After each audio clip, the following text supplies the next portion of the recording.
योग वासिष्ठ 132वां दिन।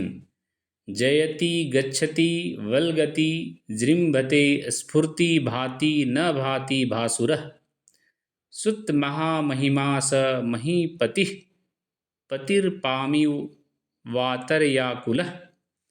वशिष्ठ ने आगे कहा, इसी बीच मैं उस वृक्ष के ऊपर से जा रहा था और मैंने उस ऋषि को अपने पुत्र को शिक्षा देते हुए सुना।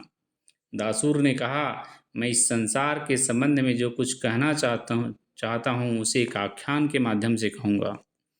खोथ नाम का एक राजा था। उसमें तीनों लोक को जीतने की शक्ति थी। तीनों लोकों के अधिष्ठाता देवता उस राजा की आज्ञा का पालन करते थे। सुख और दुख उत्पन्न करने वाले उसके असंख्य कर्मों की कोई सूची नहीं बना सकता था। कोई उस राजा की वीरता को किसी भी शस्त्र से चुनौती नहीं दे सकता था। यहाँ तक कि इंद्र, विष्णु और शिव भी उसका मुकाबला नहीं कर सकते थे। उस राजा के 3 शरीर थे जिन्होंने तीनों लोगों को पूर्णतः आच्छादित कर रखा था। एक उत्तम था, दूसरा साधारण और तीसरा सूक्ष्म। यह राजा आकाश में चला जाता था और वहाँ अपने को स्थापित कर लेता था। वहाँ राजा ने एक नगर बसाया था। उसमें क्रीड़ा के लिए आनंद उद्यान, सुंदर पर्वत शिखर और 7 झीलें थीं। झीलों में मोती भी थे और लताएं भी। उसमें 2 प्रकाश पुंज थे, जिनमें एक गर्म था और दूसरा ठंडा। इनका प्रकाश कभी मंद नहीं पड़ता था। उस नगर में राजा ने अनेक प्रकार के प्राणियों की रचना की। कुछ को ऊपर रखा गया, कुछ को मध्य में और कुछ को नीचे। उनमें से कुछ दीर्घजीवी थे और कुछ अल्पजीवी। उनके शरीर पर काले बाल थे। नगर के 9 द्वार थे। सभी मकान हवादार थे। 5 प्रकाश गृह थे। 3 स्तंभ थे जो लकड़ी के कुंदों पर टिके थे।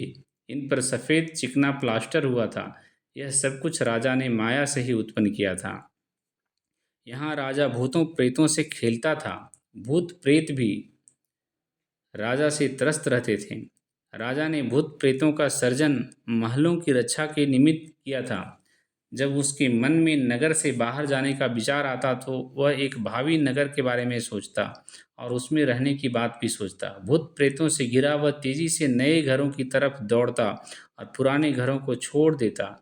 नया नगर नए ढंग का होता, फिर जब चाहता तो उसे भी नष्ट कर देता। कभी कभी वह विलाप भी करता, मैं क्या करूं, मैं अज्ञानी हूँ, दिनहीन हूँ। कभी वह हर्षित भी होता और कभी दुखी भी। इस प्रकार वह रहता, जीतता, घूमता, बतियाता, पनपता, कभी चमकता और कभी बुझता। मेरे पुत्र, इस प्रकार राजा दृश्य संसार में गतिशील रहता।